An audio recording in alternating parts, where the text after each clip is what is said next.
বিল nursery থেকে এই বছর আমার টার্গেট আছে কমপক্ষে 25 লক্ষ পিস মাছ আমি কোটালীপাড়ায় ছাড়ব।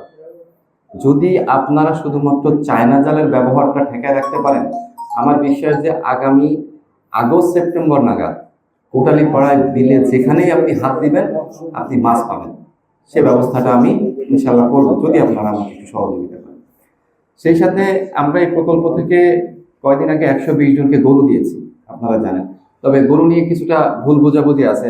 আপনারা আসলে মৎস্য অফিস জেলে আর চাষিদের নিয়ে কাজ করে।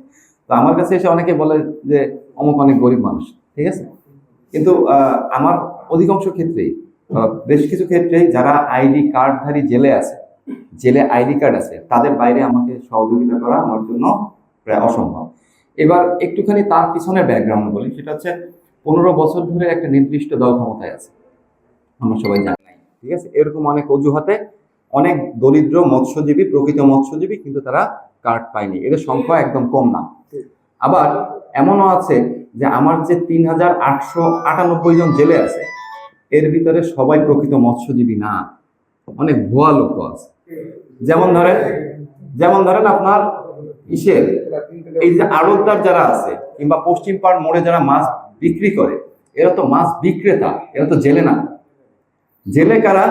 যারা উন্মুক্ত জলাশয়ে মাছ ধরে। আরেকটা বলি, মাছ যারা ধরে, যারা বিক্রি করে, তারা মাছ ব্যবসায়ী, তারা জেলে না।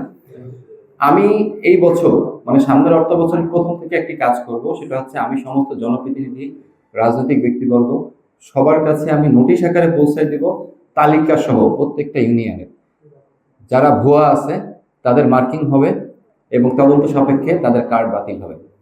সকল এই 3898 জনের ভিতরে বাতিল হবে। সেই সাথে